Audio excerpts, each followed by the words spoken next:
Okay, so we're here to watch Hooxi in another game, okay? And the reason that we're doing that is because it's a second go of Inferno. It's a few games later. It's a new Hooxi. He's had time to think about his performance, think about maybe the nervousness, think about all of the IGLing ideas that he maybe had to rework with the team. And now Hooxi is here to show a new face. That's why we're watching this demo, to show off the evolution of Hooxi and to show how he's kind of improved in his spots. Now, this game versus FTW is still not the kind of best game that we'll see. The next one is versus Outsiders. But when I talked in the last video, which you guys should go back and watch, just on the end of the CT side, there were a lot of really aggressive pushes down banana that we saw Hooxi kind of try to partake in. And again, I brought up kind of order of operations with Hooxi and Nico, where he was the front man in positions where I think that Hooxi would have been better throwing kind of support grenades and letting Nico do some of the more aggressive plays. Your banana players are the most important players on the map. I think Blade said this recently. It's, you know, it's just a really hard position. There's a ton of action. There's a lot of hard kills to get. You're half blind half of the time, you're naded down to 20 HP the other half of the time, and you're still expected to get kills. So on the one hand, you know, you've got to get someone who's rough and tumble, a Boomich and Alexi B, and, you know, whoever else is playing banana these days. But at the same time, you've got to find a balance in players who can actually handle that kind of pressure and that heat, and also just come out ahead on kills, at least even, and just set up your star player for getting the rest and locking down important moments. And I think what we see right here is Hooxi starting out kind of like he did in that first demo, where he's playing quite aggressively and, again, kind of taking the fight down banana. And we're going to just kind of skip forward and look at another situation. Okay, so here's going to be a situation where Hooxi does not play super aggressively and throw himself at his opponents on the bottom of banana. Instead, he calls in as much support as possible. They try to overtake banana, give it a shot, see what happens. They don't see anything early, they peel off. And then they get into a passive setup. And this is an important spot, I think, for Hooxi moving forward, where he's going to end up throwing a lot of key smokes from this position. And he has a very good sense of timing in terms of when he should be doing it and how to play off of those. And then, well, look at his fallback spot, because now he's going to quad. And in the future, he's not going to play quad quite as much.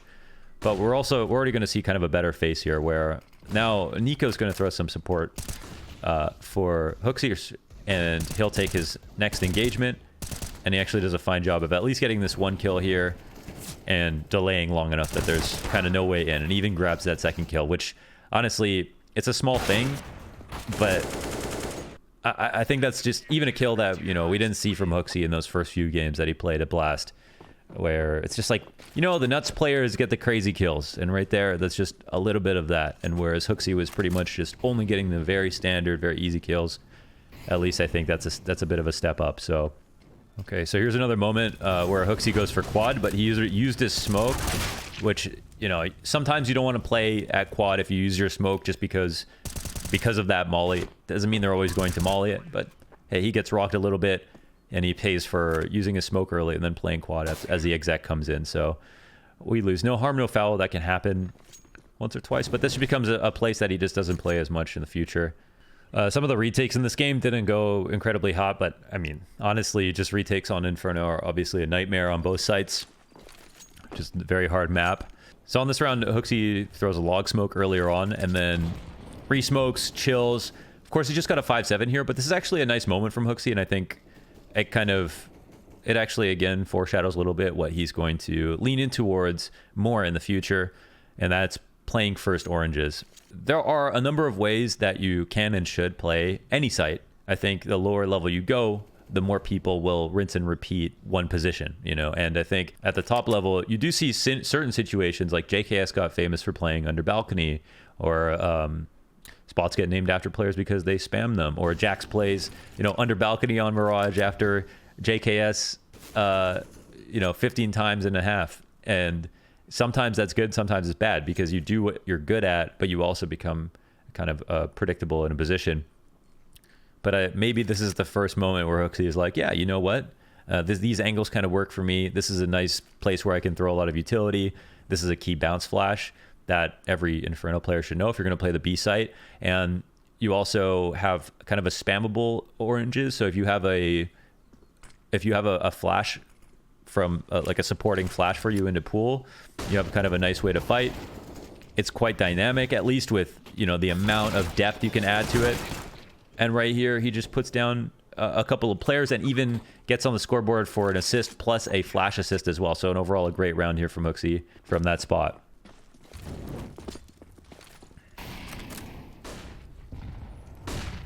So here again, we've got Hooxi kind of, you know, front man in the kill feed because he gets his molly frag as well as his assists on the board, kind of supporting Nico in this position perfectly, and another assist. Kind of well done. Not turning the corner though, again, which I think is the big thing to notice. Even if he maybe had the intention to, I think we've just basically seen him get better and better the more he's played a little bit more back. And that's not to say that he's just been some kind of like, you know, bot that sits around and waits for instructions and throws some nades. He also takes fights and knows how to fight from the site and knows when to drop his utility to stop execs and everything like that. So I think he actually found his stride a bit, and we're seeing that come through now. So here's another spot where they'll kind of copy and paste on Banana. Hooxi will be behind Nico and allow Nico to take all the, you know, initial aggressions here at the top of Banana. There's a lot going on, but leave it to Nico. He's got the aim to do it, and Hooxi has a lot of utility on his belt, so he can actually support. They transition perfectly in the double nades, and Nico goes out on his sword, but he does it with a frag. And this puts Hooxi in a very interesting position. And he runs in, grabs his smoke, and is able to delay. And like, you know, half the job is done already. So that was a select few rounds from his game versus FTW, where we saw an improvement on the scoreboard straight up, and also just in the style of play and how much he was getting out of it. There was a lot less turning the corner on the half wall. There was a lot less throwing himself out there like a Baneling, and there was more supporting Nico and seeing, I think, as the game progressed, you know, more results from having Nico go up front. And you can kind of completely understand why, if the first guy in is usually likely to die no matter how good they are, that you would rather it be you, if you're Hooxi, than let it be your star player, who, if he dies, you're now responsible for the whole site. But what we see is that Nico, of course, is so good that, and he takes such a high percentage of opening duels, he's kind of a very unique player in that regard. He's up there with the Simples and the Zywus and everything like that in terms of how aggressive, and he does it with an AK and rifles in general, which is something that others don't do. But I think Hooxi's warming up to the idea that he can just kind of fully trust him and tries to weaponize him and lean into him more. And you see more of the time that Nico's in the front, Hooxi's in the back a little bit, throwing a little bit more utility, being a little bit less aggressive, but still finding ways to get frags. So now we're going to take a look at the Outsiders game, where I think accentuates this even more. And we'll see Hooxi in kind of, I don't want to say full support mode at any point, because this is also going to highlight him getting kills. And actually in this demo, he gets over 500 utility damage in this one half alone. So definitely his best Inferno performance so far. And it's also the third consecutive one from the beginning of his time on G2. So let's take a look. So we'll see MP9's out. And in this previous game, we'd see this exact same thing, except it would be Hooxi running down Banana. Now, of course, this could be spawn related. So it may or may not be the case that it would still be him. But something to note, it's something that consistently will happen. And here in other rounds, in round 2, where they're chilling, they've called in the armed forces here to try to help out. And Hooxi will take a swing, and he will freely peek at the top of Banana and play up to the sandbags. But he definitely draws a line for himself, and I think doesn't try to overextend past that point as they're holding on to things. So again, he supports not only in the utility, and that's why I don't want to call him full support. He supports by being there. And he also does a great job of actually, you know, getting damage in, which is it's a huge part of this. So again, we'll have Nico up front, and some of this utility coming down. Nico doesn't get his one frag this time around. Oh, actually, excuse me. His frag gets stolen here by Fame. So they're both in good condition. And now I think, you know, we saw Hooxi gravitate towards quad. And I don't want to hyperanalyze here. I don't know if he's just doing this naturally or if he's thought about this and where exactly he wants to play. But Orange is his new best friend, you know? And I think I think that's what I've noticed, at least. So, all right. So again, this pop flash to come in. You can see the rifling work looks really good. A flash assist once again to mirror some of the good rounds that he had over in the last demo, I should say. And that one's just locked up. Here another round, log smoke goes down. Nico purveying the scene. Hooxi way in the back, and he's kind of freely peeking car, and you know what? Look, he comes up huge with another spam down this powerful line of banana. That narrows, right? And Nico is just super good at getting the smoke kills as well. So he really lays down the law. All right, so let's see what happens now. And this is Hooxi actually just dropping the smoke to try to get ahead of this. They flash through and they put a lot of pressure. He's got a teammate in CT ready to flash, and the rotations have been very good in this spot.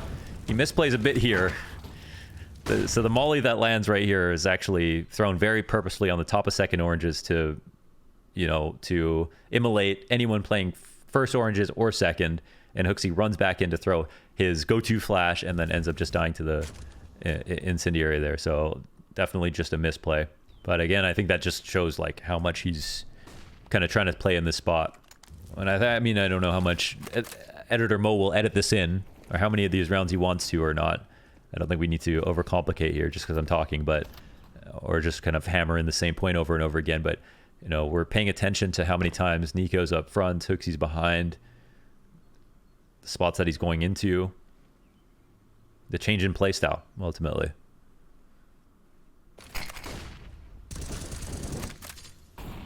And that's with some early grenade damage here from Hooxi. Nico knocks down 2 like bowling pins.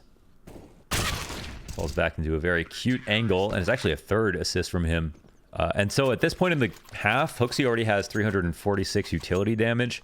He's done a hell of a job with both flashing and just getting a lot of straight up impact on banana without even seeing anybody for the most part, and had a good round just holding back on oranges. And I think this round really showcases everything the best. Now, actually, it doesn't actually show him getting a kill with just a gun straight on. And so we're going to pay attention to this one flash that Hooxi has as he gets a little bit suspicious. And it's totally quiet right now, and they pull this rotation over towards the A site. He hears they may be taking top banana. So what does he throw? He throws the retake flash for top banana. It's going to be a very familiar one for them. And what does he hear? They immediately respond to that little flashbang, and that actually cues up Hooxi to get a smoke down. He was totally alone there for a moment. If they were just about to execute, they weren't ready to do anti-flash, then Hooxi has outplayed them with that singular flash. He even gets out all of his utility here, and look at this Molotov landing in front of the smoke. He complements it so nicely with his HE. He gets his frag from this perspective, shuts down the B site entirely, even stays alive to get to quad and see his assist come to fruition, and his teammates are just in time in this rotation as well. And so here's a round that looks so clean, and that's the one we're going to end it off on to kind of display how Hooxi has evolved. And I want to use that word carefully as well, because it's still a very small sample size for Hooxi, but just in the few games, the limited amount of game tape that I have to watch, seeing him change his spots and adapt and figure out what he likes and figure out how to use Nico a little bit better. And that's why we can see maybe the whole team playing better with him also getting kills, which I kind of thought it would be one over the other. I think that's pretty cool, and I like that we have a huge amount of utility damage done because he had good timing, showing that he is a good player, and not focusing on his crosshair, but still getting the kills when he needed to. We didn't see very many whiffs in that half, and so this is just a nice steady improvement from Hooxi, and maybe he can break ground, I guess is the final takeaway, that if the things continue forward and he has the team playing at their maximum potential because he is a good IGL, and then maybe he can find a way to have impact and get kills consistently and get to that like kind of 15 kill threshold. It's just like a rough amount of frags where that kind of feels good. I feel like for everyone to have 15 or more, something like that. And with Hooxi not having much space, that's like a very good amount, I would say. So we're starting to see a little bit more of that. He's starting to get plus KD, more multi-frags, more utility damage. And we're just going to see if that carries on. That's all I'll say. You know, I don't want to call anything too soon, but this is already a good sign. So shout out to Hooxi. I know it's been a lot of pressure for Hooxi. I don't know why he would watch this, but if he does, I know it's been a lot of pressure for Hooxi on G2, just an enormous fan base and, you know, a reputation that precedes him for better or worse, and a lot of, you know, teammates that expect to get trophies. I mean, we don't have trophies for G2 basically. So there's a lot that weighs on his shoulders, and I think he is stepping up to the challenge right now, so we can commend that. So yeah, we can do GigaChads again for Hooxi in the comments, but this time unironically. So yeah, hope you enjoyed that. That was Hooxi back to back. Wow, when do we do back to back players? Hooxi is really a special one. He's captured our imagination. So why don't we keep paying a closer, why don't we keep paying closer attention to this upcoming Danish IGL and see what he can do on one of the top teams in the world. I hope you enjoyed that. Let me know in the comments who you want to see next. And as always, thanks for watching.